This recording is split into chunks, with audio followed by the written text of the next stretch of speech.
বন্ধুরা, এই দেখুন আজ আমি কুমড়ো শাক পোস্ত করবো। এই দেখুন কুমড়ো শাকগুলো সুন্দর করে ছাড়িয়ে কুটে নিয়েছি, আর এতে একটা আলু দিয়েছি। এবার আমি কড়াই তেল দিয়ে নিচ্ছি। এই দেখুন এতে একটা লঙ্কা, এই দেখুন একটুখানি 5 ফোড়ন দিয়ে নিচ্ছি। লঙ্কা 5 ফোড়নটা ভাজা হয়ে গেলে আমি আলু দিয়ে নেবো। একবারই ফোড়নটা দিয়ে আমি চাপিয়ে নিচ্ছি। এই দেখুন লঙ্কা 5 ফোড়ন ভাজা হয়ে গেছে, এবার আমি আলুগুলো দিয়ে নিচ্ছি।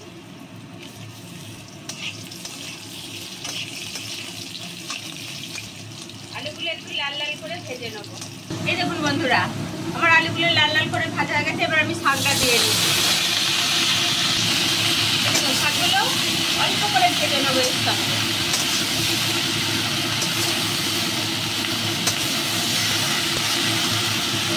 এই দেখুন বন্ধুরা, শাকটা আমার কত কমে গেছে।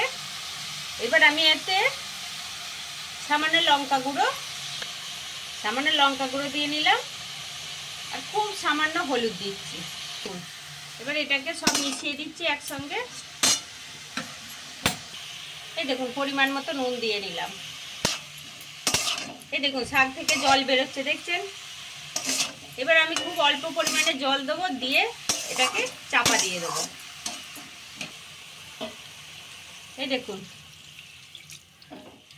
দেখুন এর বেশি আর জল দেবো না, দিয়ে এবার এটাকে আমি মিনিট 10 জন্য চাপা দিয়ে দেবো। সব কিছু সুন্দর করে সেদ্ধ হবে।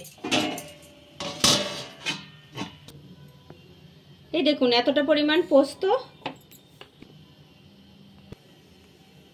আর এই দেখুন খানিকটা সর্ষে দিয়ে নিলাম।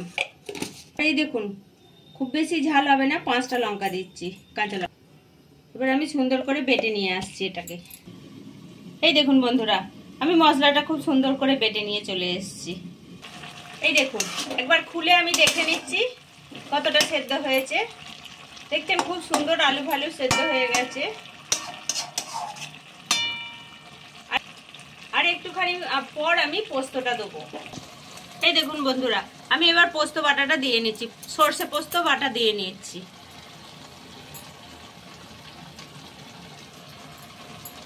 এই দেখুন ডিপেটা ধুয়ে একটু সামান্য জল দিয়ে নিলাম।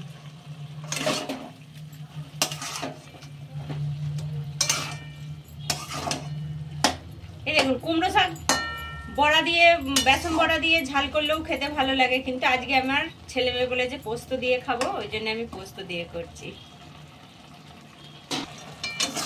এই দেখুন বন্ধুরা, পোস্তটা আমার হয়েই এসছে, আর একটুখানি জলটা মরবে, আমি তারপর নামিয়ে দেবো।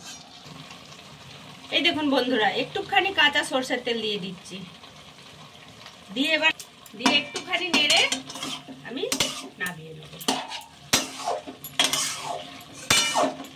এবার আমি নামিয়ে নিচ্ছি।